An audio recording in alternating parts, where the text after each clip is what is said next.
Hello, Professor. My name is Young-Jin Kim, a second semester student in the Integrated Master PhD student. So today, in this video, I'm gonna talk about the project I selected. The project is titled Mild Cognitive Impairment Classification Using fMRI Data.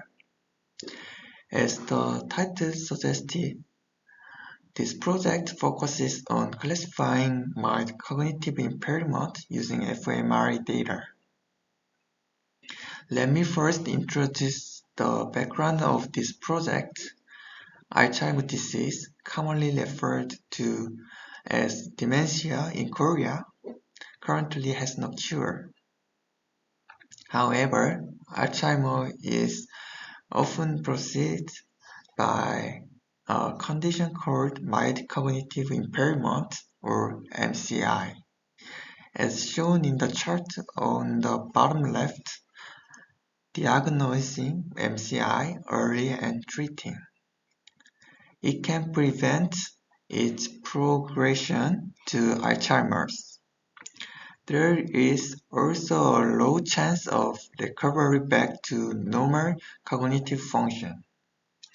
Because of this, diagnosing MCI is crucial in preventing Alzheimer's. With advancements in AI, many models are being developed for this purpose. fMRI is a neuroimaging technique that visualizes brain activity by measuring oxygen levels in blood flow. As shown in the image on the bottom right, fMRI data represents the functional connectivity between different regions of the brain, making it suitable for diagnosing Alzheimer's, where brain connectivity weakens between regions. For this reason, our project focuses on using functional connectivity data from MRI. The dataset used in this project is the fMRI dataset from ADNI. This dataset contains functional connectivity data representing the connection between 116 regions of interest for a total of 55 subjects classified into two groups, MCI and normal cognition. As shown in the table on the right, the data is divided into training, validation, and test datasets. Provided within 5 files, both the training and validation files contain preprocessed functional connectivity matrices along with labels. The test data files, however, contains only the functional connectivity matrices without labels.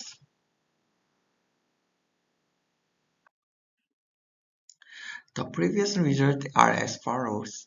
Due to the nature of fMRI data, which contains significant noise and has a limited number of samples, the performance was not very high.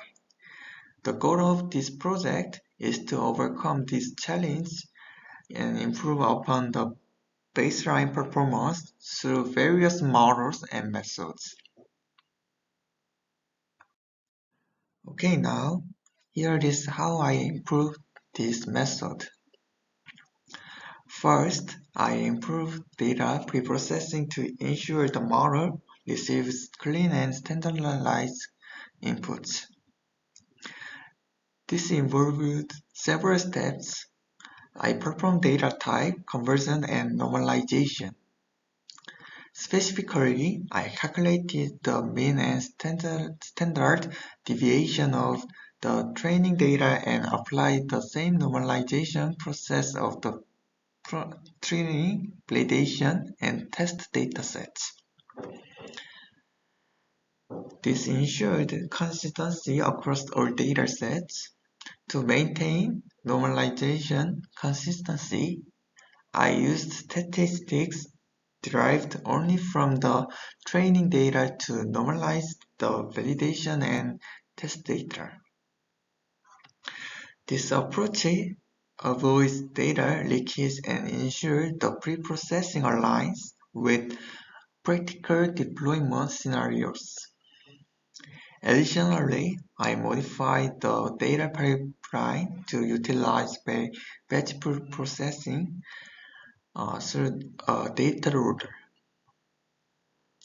Previously, validation and testing were processed one by one in a loop, which was inefficient. By adopting batch pre-processing, I significantly optimized data handling and reduced computational overhead. Next, I focused on improving the model structure to enhance its performance. I added dropout and batch normalization layers to the fully connected layers. Dropout helps prevent overfitting, while batch normalization stabilized the training process by normalizing layer outputs. I also increased the complexity of the model by expanding the number of layers and neurons. For instance, the first linear layers neurons were increased from 64 to 128. The second linear layers neurons were increased from 16 to 64. A new layer with 32 neurons was added to provide additional feature transformation. Finally, I introduced a new operator to better handle classification tasks.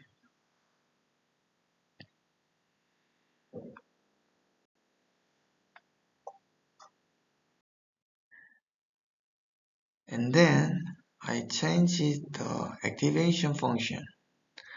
The original model used the touch point tangent hyperbolic function as the activation function, but I replaced the with f-point ReLU. ReLU is widely used in deep learning because it helps alleviate the vanishing gradient problem, allowing deeper models to train more effectively.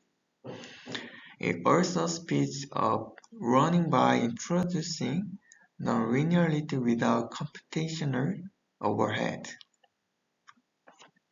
Next, I performed hyperparameter tuning. I adjusted the running rate. A smaller running rate allows the model to run more finely, especially in later stages of training. I increased the batch size from 32 to 64. This change improves training stability by averaging gradients over a larger sample size in each iteration. The number of epochs was reduced from 1000 to 100, and I adjusted the patience of early stopping from 30 to 15. These adjustments help avoid overfitting while ensuring training efficiency. Additionally, I applied a running rate scheduler. When the validation loss stopped, improving the scheduler dynamically reduces the running rate, enabling more efficient fine-tuning during later stages of training. Finally, I reinforced the data normalization consistency. To ensure uniformity across datasets, I calculated the mean and standard deviation of training data only once and used these statistics to normalize the training, validation, and test dataset. This approach prevents data leakage and ensures that the normalization process reflects real-world scenario.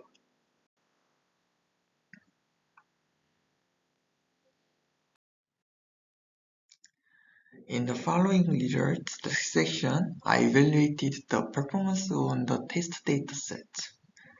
Initially, I didn't receive test labels from the project presenter, which meant I could not directly calculate accuracy or evaluate the model's performance on the test dataset. To address this, I removed the test label code and any accuracy calculation steps related to the test data allows to proceed with experiments focused on other metrics and improvements. To summarize, compared to the previous model, my methodology improved performance on the test dataset. This concludes the presentation of the final project. Thank you for your attention.